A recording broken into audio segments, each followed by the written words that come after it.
마태복음 17장 후반부를 함께 보도록 하겠습니다. 지난 시간의 말씀에 이어서 예수님께서 변화산에서 내려오셨을 때 제일 먼저 하셨던 반응이 탄식이었습니다. 이 제자들이, 그리고 이 세대가 믿음이 없는 것 때문에 예수님이 그 변화산의 영광을 다 잊어버리고 탄식하신 것을 오늘 보여주고 있습니다. 그 탄식의 이유는 제자들이 이 귀신 들린 아이를 못 고쳤기 때문이에요. 그러니까 주님이 보셨을 때 충분히 고칠 수 있는데도 못 고친 거예요. 그러니까 우리가 문제로 따지면 충분히 풀 수 있는 문제인데도 못 푼 거예요. 그래서 예수님이 믿음이 없음에 대해서 탄식을 하셨는데, 마태복음 17장 16절에 보면 내가 귀신 들린 아이의 아버지입니다. 주의 제자들에게 데리고 왔으나 능히 고치지 못하더이다. 이 아버지도 어떤 표현을 쓰고 있습니까? 그래도 충분히 고칠 줄 알았는데 못 고쳐서 실망이더라, 이런 표현을 쓰고 있죠. 예수님의 반응 역시 이것을 뒷받침하고 있습니다. 17절을 보면 예수께서 대답하여 이르시되 믿음이 없고 패역한 세대여, 내가 얼마나 너희와 함께 있으며 얼마나 너희에게 참으리요, 그를 이리로 데려오라 하시니라. 믿음이 없는 이 패역한 세대, 얼마나 내가 너희와 함께 있어서 내가 직접 이것저것 다 해줘야 되느냐, 예수님의 그 탄식을 우리는 오늘 들을 수 있습니다. 자, 예수님께서 이 귀신을 다 쫓아내시고 조용히 오늘 예수님께 나와서 제자들이 물었습니다. 왜 우리는 귀신을 쫓아내지 못했습니까? 자, 한번 우리 19절 말씀 한번 띄워주시고 같이 한번 읽겠습니다. 자, 시작. 이때에 제자들이 조용히 예수께 나와 이르되 우리는 어찌하여 쫓아내지 못하였나이까? 자, 제자들의 질문법을 잘 보십시오. 주님, 우리가 무슨 능력이 있다고 귀신을 쫓아냅니까? 우리 사람들 앞에 이렇게 공개 망신 주면 안 되죠. 능력도 없는 사람에게 어떻게 귀신을 쫓아낼 수 있습니까? 이렇게 말할 수도 있는데 제자들도 스스로 알아요. 오늘 뭐라고 대답하고 있습니까? 왜 우리는 안 된 겁니까? 왜 우리는 쫓아내지 못했습니까? 이걸 다른 말로 말하면 예수님에게 목회는 너무 쉬워 보이는데 왜 우리에게는 목회가 이렇게 어렵습니까? 예수님에게 문제풀이는 너무 쉬워 보이는데 왜 우리에게는 문제풀이가 어렵습니까? 이런 질문과 지금 똑같은 겁니다. 자, 이때 예수님께서 대답을 하셨죠. 답입니다. 20절에 보면 이르시되 너희 믿음이 작은 까닭이라. 진실로 너희에게 이르노니 만일 너희에게 믿음이 겨자씨 한 알만큼만 있어도 이 산을 명하여 여기서 저기로 옮겨지라 하면 옮겨질 것이요 또 너희가 못할 것이 없으리라. 지금 예수님은 겨자씨 비유를 말씀하셨습니다. 이것이 오늘 믿음이 없음에 대한 답이니까요. 자, 결론은 이것입니다. 이 제자들이 믿음을 사용한 게 아니고 자신의 능력을 사용했기 때문에 오늘 귀신을 못 쫓아냈다라는 거예요. 더 정확하게 말씀드리면 믿음을 왜 사용하지 않았느냐? 믿음을 겨자씨처럼 값어치 없는 것으로, 보잘것 없는 것으로, 미미한 것으로 생각하고 대수롭지 않게 생각하고 사용하지 않고 오히려 뭘 사용한 거예요? 자신들이 받은 귀신 쫓아내는 능력만 사용했기 때문에 오늘 이렇게 쫓아내지 못했다. 여기서 우리는 한 가지 결론을 짚고 넘어갈 수 있습니다. 신앙생활하면서 능력이 중요한 게 아니에요. 은사가 중요한 게 아닙니다. 더 중요한 게 무엇입니까? 믿음이에요. 믿음이 있는 상태에서 능력을 사용해야지, 믿음이 없는 상태에서 능력을 사용하면 그 모든 능력은요 다 껍데기뿐이라는 거예요. 오늘 이 부분에 대해서 언급을 하셨습니다. 자, 그러면 믿음이 뭔지는 알아야겠죠. 여러분, 믿음을 무엇이라고 생각합니까? 근데 믿습니다. 좋게 될 줄로, 나을 줄로 믿습니다. 이게 믿음이 아니에요. 그건 전혀 믿음이 아닙니다. 믿음이 무엇인지 알고 믿음이 있느냐 없느냐를 진단하셔야죠. 자, 믿음은 뭐냐? 가장 첫 번째, 하나님의 존재를 인정하는 거예요. 하나님의 살아계심을 내가 믿는 거예요. 그게 믿음에 있어서 가장 중요한 부분입니다. 자, 히브리서 11장 6절에 보면 이런 말씀이 있어요. 믿음이 없이는 하나님을 기쁘시게 하지 못한다. 하나님께 나가려고 하면 반드시 그가 계신 것과 제일 중요한 게 바로 그거예요. 하나님의 존재를 인정해라. 여러분들이 오늘 여기서 예배를 드리잖아요. 예배를 드리는 게 중요한 게 아닙니다. 요한복음 말씀에 뭐라 되어 있습니까? 하나님은 영이시니 예배하는 자가 영과 진리로 예배할지니라. 하나님의 영으로, 하나님의 살아계신 영으로 이곳 가운데 우리의 예배를 받으신다. 하나님이 여기 임재하신다. 그런 믿음을 갖고 예배를 드려야지 목사 설교 듣는 게 예배가 아니에요. 여러분, 찬송하는 게 예배가 아니에요. 가장 중요한 건 무엇입니까? 하나님의 존재에 대한 인정이고 그 살아계심을 내가 믿는 겁니다. 그래서 제가 간혹 가다가 온라인으로 예배 드리는 사람 제가 조심하라고 합니다. 설교 듣는 게 예배라고 착각하시면 안 돼요. 그게 예배가 아닙니다. 그건요. 정말 불가피하게 우리가 예배를 드릴 수 없을 때 차선책이지만 그게 예배는 아니에요. 진짜 예배는요, 하나님의 영이, 하나님의 임재를, 하나님의 살아계심을 먼저 인정하고 내가 확인하고 확신하고 나가는 게 가장 믿음의 첫 번째예요. 자, 그 다음에 믿음은 뭐냐? 하나님의 일하심을 믿는 거예요. 자, 예레미야 33장 2절 한번 띄워주시겠습니까? 자, 같이 한번 읽어봅시다. 자, 시작. 이를 행하시는 여호와, 그것을 만들며 성취하시는 여호와, 그의 이름을 여호와라는 이가 이와 같이 이르시도다. 하나님을 이렇게 표현했어요. 하나님 일하신다. 하나님은 그 일을 만드신다. 하나님은 그 일을 되게 하신다. 그걸 하나님은 이 당시에 예레미야에게 믿으라고 한 거예요. 많은 사람들이 이 당시에 하나님의 일하심을 안 믿고 바벨론의 일함을 믿고 아수르의 일함을 믿고 강대국의 일함을 믿었던 거예요. 잘못 믿은 거죠. 정리해 봅시다. 여기까지 보면 믿음이란 무엇입니까? 하나님의 존재를 인정하고 하나님의 일하심을 내가 인정하는 거예요. 다시 한 문장으로 정리하면 이렇습니다. 믿음은 내 행동을 신뢰하는 게 아니고 하나님의 행동을 내가 믿고 신뢰하는 것이 바로 믿음이다. 이 믿음이 있으면 귀신을 쫓아내는 거고 이 믿음이 없으면 능력 가지고 귀신 못 쫓아낸다. 오늘 예수님이 이런 당부를 하셨습니다. 그런데 제자들이 이 믿음을 갖지 않았어요. 그래도 예수님이 일부러 겨자씨 비유를 드신 거예요. 겨자씨, 너희들이 참 믿음을 하찮게 여기고 있구나. 믿음을 가볍게 여기고 있구나. 믿음을 정말 미미하게 아무것도 아닌 것처럼 생각을 하고 있구나. 오늘 이 부분에 대해서 지적하시고자 예수님이 겨자씨 비유를 드시면서 겨자씨만한 믿음이 한 알만 있어도 이 산을 명하여 저리로 옮긴다라고 말씀을 하셨습니다. 사랑하는 여러분, 만일 우리 성도님들이 담임 목사를 위해 기도해 줄 때도 있잖아요. 이렇게 좀 기도해 주시면 좋겠습니다. 우리 목사님 말씀에 능력 있게 해달라, 이거 말고요. 우리 목사님 귀신 쫓아낼 능력 있게 해달라, 이런 거 말고요. 우리 목사님 병 고치는 능력 있게 해달라, 이런 거 말고요. 여러분, 물론 이것도 다 기도해 주셔야 됩니다. 맞아요. 그런데 오늘 말씀의 근거에서는 꼭 이렇게 기도해 주십시오. 우리 목사님 말씀을 믿게 해달라고 기도해 주십시오. 그게 제일 중요해요. 여러분, 목사 중에서도 설교는 정말 잘하는데 말씀을 안 믿는 목사들이 얼마나 많은지 모릅니다. 죄송하지만요, 정말 말씀 풀이 잘하고요, 설교 잘해요. 그런데 말씀을 안 믿는 목사들이요, 태반이에요. 죄송한 말씀이지만요. 그래서 정말 여러분들이 목자를 위해 기도해 주십시오. 능력을 구하기 전에 정말 우리 담임 목사님, 하나님 겨자씨만한 믿음이 있게 하여 주시옵소서. 그게 여러분 저를 살리는 것이고 저를 도와주는 거예요. 자, 다음으로 제자들이 귀신을 쫓아내지 못한 이유가 뭐냐? 예수님은 직설적으로 말씀하셨습니다. 기도하지 않아서다. 기도하지 않아서다. 자, 여러분 성경을 한번 눈으로 보십시오. 21절에 보면 이렇게 되어 있죠. 없음 이렇게 되어 있을 겁니다. 읽어야 될지 말아야 될지 헷갈릴 때가 있죠. 그러나 이것은요, 이렇게 생각하시면 좋을 것 같습니다.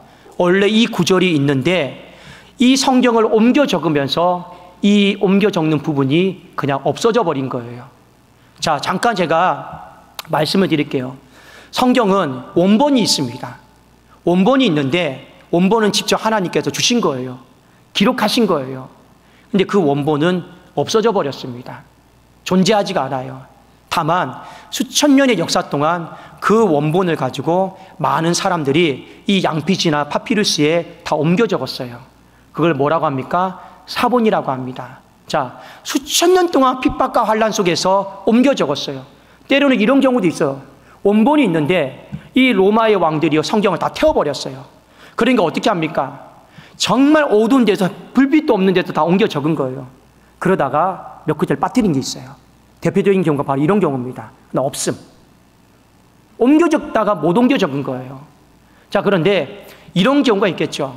수많은 사람들이 옮겨 적으면서 우리가 지금 갖고 있는 사본은요, 가장 권위 있고 또 가장 공통되고 가장 성경의 교리와 입에되지 않는 그 사본을 취해서 우리가 오늘 개역 개정으로 갖고 있는 거예요. 그런데 보니까 21절이 없어. 그런데 다른 옮겨 적은 사본에 21절이 있는 경우가 있어요. 그럴 수 있겠죠. 그런데 그 사본의 권위와 어떤 영향력을 보니까 좀 권위가 좀 떨어지는 게 있어. 그럼에도 불구하고 그 구절이 있어요. 그런데 우리는 그걸 그대로 갖고 오진 않아요. 그럼 어떻게 합니까? 참조만 하시라고 보통 21절에 보면 없음하고 위에 가로 2번 돼 있죠. 다른 사본에는 기도와 금식이 아니면 이런 주가 나가지 아니하느니라. 성경의 교리에 입에가 되지 않기 때문에 참조는 하시라. 이렇게 이제 표현을 하고 있습니다. 그렇게 여러분들이 없음을 이해하시면 되는데, 자, 이 동일한 사건을 다루고 있는 본문이 있어요. 그것이 바로 마가복음 9장입니다. 자, 한번 28절, 29절 한번 띄워주시겠습니까? 자, 같이 한번 우리 읽어봅시다. 시작. 집에 들어가심에 제자들이 조용히 묻자오되 우리는 어찌하여 능히 그 귀신을 쫓아내지 못하였나이까. 자, 29절입니다. 시작. 이르시되 기도 외에 다른 것으로는 이런 종류가 나갈 수 없느니라 하시니라. 여기엔 정확히 기록이 되어 있단 말이에요. 왜 우리는 쫓아내지 못했습니까? 기도하지 않았기 때문이다. 여러분, 기도는 뭐라고 생각합니까? 기도는요, 하나님을 찾는 거예요. 인간이 하나님을 찾는 것이 바로 기도인데, 다른 말로 말하면 하나님 앞에 도움을 요청받기 위해서 하나님을 찾는 행위가 바로 기도입니다. 자, 그러면 이 기도는 누가 할까요? 기도를 잘하는 사람이 기도를 할까요? 아닙니다. 기도는요, 믿음이 있는 사람이 기도를 하게 되어 있습니다. 이게 정답이에요. 믿음이 있는 사람이 하나님을 찾지 믿음이 없는 사람이 기도하는 법은 없습니다. 자, 그래서 성경은 믿음과 기도를 하나로 묶어놔 버렸어요. 그래서 뭐라고 표현하고 있느냐? 믿음의 기도는. 이게 어떤 의미일까요? 믿음 있는 사람이 하는 기도는. 그런 뜻이에요. 자, 야고보서 5장 15절 한번 봅시다. 한번 띄워주시겠습니까? 믿음의 기도는 병든 자를 구원하리니 주께서 그를 일으키시리라. 혹시 죄를 범하였을지라도 사하심을 받으리라. 그냥 기도는 병든 자를 구원한다 해도 틀린 말이 아니에요. 그런데 왜 믿음의 기도라고 했을까요? 이유가 있어요. 사람이 몸이 아프면 몸이 아프다고 해도 전부 다 하나님 찾는 게 아니에요. 몸 아프면 뭐 찾아요? 병원 찾아요. 의사 찾아요. 약 찾아요. 몸이 아프다라고 해서 전부 다 하나님께 도움 요청하는 것은 아닙니다. 그런데 어떤 사람은 믿음으로 하나님을 찾는 사람이 있어요. 믿음으로 하나님 앞에 내 병을 고쳐달라고 요청하는 사람이 있어요.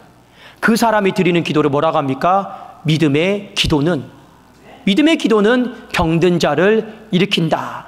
그래서 믿음의 기도를 분리해서 보지 않고 하나로 보고 있습니다. 자, 예수님께서 특별히 오늘 말씀에 기도를 언급하신 이유가 있습니다. 이유는 뭐냐? 기도는요, 움직이는 힘이에요. 다루는 힘이기 때문에 오늘 예수님 이 부분을 언급을 하셨습니다. 오늘 성경 말씀을 읽다 보면 자주 나오는 단어가 있어요. 그게 뭐냐? 귀신을 쫓아낸다. 그리고 이 산을 명하여 저기로 옮긴다. 근데 귀신과 산의 공통점이 뭐예요? 둘 다 꿈쩍도 하지 않는 거예요. 그게 여러분 귀신과 산의 공통점이에요. 근데 예수님이 어떤 표현을 썼습니까? 쫓아낸다. 그리고 산을 옮긴다. 그러면 이 쫓아낸다, 옮긴다는 어떤 뜻이에요? 꿈쩍도 하지 않는 걸 하나님이 다루신다라는 거예요. 그러니까 기도는 뭡니까? 꿈쩍도 하지 않는 것을 하나님께서 움직이게 하는 것, 다루게 하는 것, 그 다루는 힘이 바로 기도다. 그런데 너희들은 그 다루는 힘이 없다. 왜요? 기도하지 않으니까. 자, 이 대목이 어디에 나오느냐?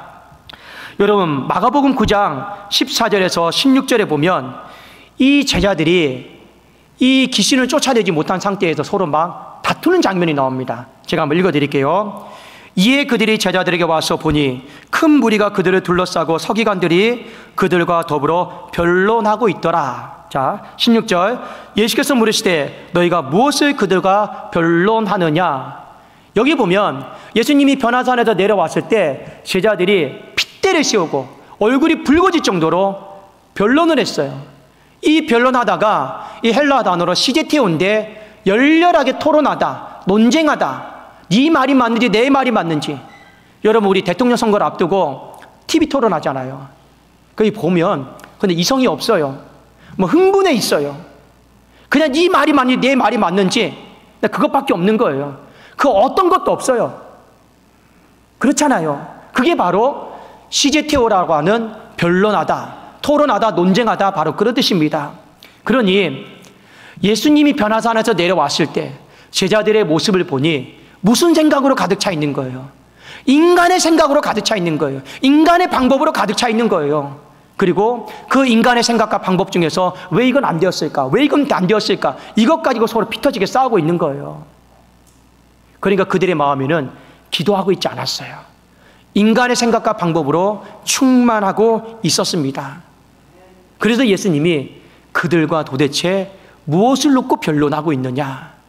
너희들 왜 이렇게 피 터지게 얼굴이 붉어져서 이렇게 혈압이 올라와 있느냐? 오늘 이 말씀을 하신 겁니다. 기도하고 있어야지. 너희가 무엇을 놓고 기도하고 있느냐? 이 모습을 보여주고 있어야지. 너희가 무엇을 가지고 변론하고 있느냐? 이 모습은 아니다. 그래서 기도 외에는 이런 귀신, 이런 종류가 나갈 수 없다. 기도 외에는 이런 산과 같은 움직임, 문제에 대해서 다룰 수 있는 힘이 없다. 이 말씀하셨어요. 여러분, 한국교회에서 기도를 웬만큼 많이 하신다는 분들이 다 이런 말씀을 하십니다. 나름대로 기도의 경지에 오르신 분들 있죠. 자, 그분들이 보통 하시는 말씀이 이거예요. 기도를 1시간 하면 내 믿음이 유지됩니다. 그러니까 1시간도 기도하지 않으면 기도의 경지에 오르신 분들이 하신 말씀들이 뭐냐? 내 믿음 유지하기가 어렵다라는 거예요. 기도를 2시간 하면 뭐라고 얘기하느냐? 귀신과 싸울 수 있습니다. 그러니까 기도 2시간 하지 않으면 마귀와 붙어도 다 진다라는 거예요. 또 기도를 많이 하시는 분들이 하는 얘기가 뭐냐? 기도를 3시간 하면 기적을 경험합니다. 이게 기도를 상당히 오래 하시는 분들이 보통적으로 하시는 말씀이에요. 그러니까 내가 하루를 살아가면서 1시간도 기도하지 않잖아요. 믿음 생활 유지하기가 어려워요. 아무것도 아닌 일이 그냥 시험 드는 거예요. 내가 2시간 기도하지 않으면 마귀에게 틈나는 대로 휘둘리는 거고, 3시간 기도하지 않으면 기적을 경험하기는 그냥 어렵다. 이 부분이에요. 제가 말만 조금만 바꿔서 말씀드릴게요. 여러분들이 정말 1시간 기도하잖아요. 믿음을 다룰 수 있습니다. 믿음을 다룰 수 있는 힘이 생겨요. 여러분들이 만약 2시간 기도하면 마귀를 다룰 수 있는 힘이 생겨요. 만약 여러분들이 3시간을 기도한다라고 하면 여러분 기적을 다룰 수 있는 힘이 생길 줄로 믿습니다. 기도는 다룰 수 있는 힘이에요. 큰 산과 같이 움직이지 않는 걸 다룰 수 있는 힘이 바로 기도인데, 너희들은 무엇을 놓고 변론만 하고 있느냐? 이것밖에 없는 거예요. 인간의 생각과 방법밖에 없는 거죠. 무엇을 놓고 기도하고 있느냐? 그렇게 있어야 되는데 그렇게 하지 못한 것에 대한 예수님의 탄식입니다. 사랑하는 여러분, 오늘 본문의 말씀을 다시 한번 우리 정리해 봅시다. 여러분들에게는 믿음이 있습니까? 없습니까? 한번 말씀을 통해서 나에게 믿음이 있는지 없는지를 잘 점검을 해봅시다. 믿음은 단순히 믿습니다가 아닙니다. 그 믿음이 아니에요. 믿음은 하나님의 존재, 하나님의 살아계심을 내가 인정하는 거예요. 그래도 그 하나님의 존재, 하나님의 살아계심을 인정하는 사람은 어느 곳에 가든지 간에 하나님이 다 보고 계시기 때문에 두렵고 떨린 마음이 있어요. 감히 함부로 죄를 못 짓습니다. 하나님이 다 보고 계시니까. 믿음이다라고 하는 건 뭐예요? 하나님의 일하심을 내가 믿는 거예요. 그게 믿음이에요. 그래도 믿음은요, 내 행동을 신뢰하는 게 아니고, 내 능력을 신뢰하는 게 아니고, 내 경험을 신뢰하는 게 아니고, 하나님의 행동을 내가 신뢰하고 믿고 소망하는 것이 바로 믿음이다. 이 믿음이 있는지 없는지 우리 스스로가 한번 점검해 봐야 되는데, 혹여나 우리 스스로가 이 믿음을 겨자씨 한 알처럼 너무나도 하찮게 미미하게 보잘것없는 것처럼 가볍게 생각하고 있는 것은 없었는가? 이 부분에 대해서 우리가 회개를 해야 된다는 것입니다. 자, 특별히 우리 성도님들이 교회 담임 목사를 비롯해서 중직들을 위해서 많이 기도를 해 주십시오. 자, 제가 몇 대상을 부르겠습니다. 담임 목사, 부교역자, 장로님들, 안주집사님들, 시무권사님들, 구역장님들, 웬만하면 교회 중직들입니다. 이 중직들에게 능력을 달라고 기도하지 마십시오. 능력을 달라고 기도하지 마십시오.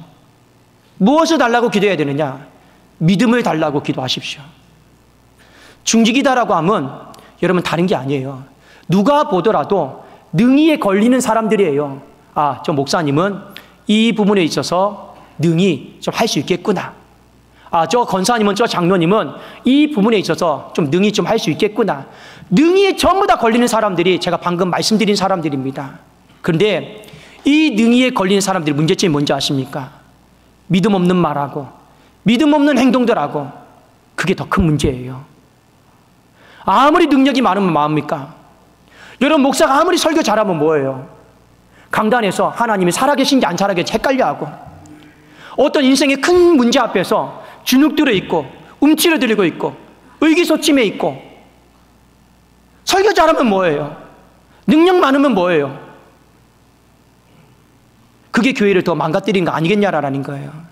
그래서 여러분, 능히 해당되는 사람들을 위해서 믿음 있는 말, 믿음 있는 행동, 이 믿음을 놓고요, 기도 많이 해주십시오. 의외로 능히 해당되는 사람이 믿음 없는 소리 많이 합니다. 믿음 없는 행동들을 너무 많이 하더라니까요. 두 번째는 무엇입니까? 여러분, 반드시 기도하십시오. 기도는 큰 산을 다루는 힘이에요. 그게 힘입니다. 여러분, 제가 한 주 전인가 제 몸 안에 잔기침이 생기기 시작했습니다. 잔기침. 사람이 보통 그렇죠. 본인이 의사다고 생각하죠. 잔기침이 생기니까 제 마음에 어떤 생각이 들었냐면, 아, 이거 약 먹으면 그냥 떨어질 것 같아. 약을 먹었습니다. 집에 남는 약을요. 안 떨어져요. 자, 그러니 또 어떤 생각하냐? 아, 약 먹고 좀 쉬면 나을 것 같아. 안 떨어져요. 3일, 4일, 아, 다른 약을 먹으면 좀 더 낫지 않을까. 근데 집에 있는 식탁에 있는 약이 있죠? 늘 뭐 있던 거 다 먹었습니다. 그런데 큰 기침도 아니었어요. 정말 잔기침이었어요. 정말 잔기침이었습니다. 일주일에 약을 먹었어요.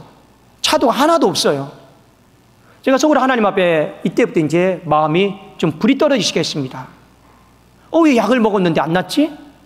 이 잔기침인데, 가벼운 건데 왜 안 낫지? 그때부터 제가 하나님 앞에 기도하기 시작했습니다. 하나님, 왜 안 나아요? 왜 낫지 않습니까? 하나님이 저에게 지적한 답이 딱 하나입니다. 기도하지 않아서다. 그런데 하나님이 제 마음을 아셔요. 제가 솔직히 기도를 귀찮아했거든요. 이런 문제 가지고 그냥 하나님 번거롭게 하고 싶지 않다. 이런 문제 가지고 기도하고 싶지 않다. 왜요? 그냥 약 먹으면 나을 거니까. 제가 솔직히 기도를 번거로워했고 귀찮아했어요. 하나님 보시기에는 기도를 안 믿었다, 그렇게 생각하신 것 같아요. 그리고 제가 정말 하나님 앞에 회개 기도를 했습니다. 하나님, 내가 하나님 앞에 기도하는 이 부분을 겨자지처럼 미미하게 생각하고 보잘것없이 생각하고 가볍게 생각했습니다. 그리고 저는 이 시간부로 약을 다 끊겠습니다. 하나님, 잘못했으니 하나님 용서해달라. 여러분, 그리고 나서요, 저는 그 뒤로 이 잔기침이, 여러분 잔기침 아시죠? 목이 살살 간지러우면서 괴롭히는데 너무 힘들어요. 그게 다 없어져 버렸어요. 여러분 마음속에 우리 몸 안에 일어나는 모든 일들, 인생의 모든 일들 다 만만하게 생각하지 마십시오. 다 여러분 보이지 않지만 큰 산들이에요. 아, 이거 작은 문제라고요? 기도하지 않고도 해결할 수 있다고요? 여러분, 눈에 보이는 건 빙산의 일각이에요. 다 그 밑바닥엔 큰 산들이에요, 모든 문제들이요. 그런데 그 겁도 없이 기도하지 않고 변론으로 내 능력으로 해결한다. 그러니까 인생이요, 어리석은 거예요. 안 되면 빨리 어떻게 해야 됩니까? 하나님, 잘못했습니다. 내가 기도를, 믿음을 겨자지처럼 너무 미미하게 보잘것없는 것으로 하찮게 생각했습니다. 하나님 용서해 주십시오. 그렇게 하나님 앞에 회개 기도하고 하나님 앞에 믿음으로 기도로 나가야 되는 줄로 믿습니다. 그래야지만이 여러분 인생 앞에 놓여 있는 산들이 쉽게 옮겨져요. 그래야지만이 병이 쉽게 떠나가요. 그래야지만이 귀신이 쉽게 나가요. 그래야지만이 이 원목사에게는 목회가 어려운 목회가 아니라 목회가 어렵다 입에 달고 사는 게 아니라 쉬운 목회가 될 줄로 믿습니다. 중요한 게 바로 그거예요. 믿음이에요. 능력 가지고 목회하는 게 아니에요. 능력 가지고 목회하는 게 아니에요. 믿음 가지고 우리는 신앙생활하고 믿음 가지고 목회하는 거예요. 그 믿음의 기도를 가지고 우리는 삶의 수많은 문제를 다루어 나가는 것이 아니겠냐라는 거예요. 오늘 주님은 이 부분에 대해서 너무 중요하기 때문에 탄식하면서 저와 여러분들에게 하신 말씀입니다. 다시 한번 믿음이 없는 세대라 책망받지 마시고 우리의 모든 삶들이 쉬워지기를 주님의 이름으로 축원합니다. 기도하겠습니다. 살아계신 하나님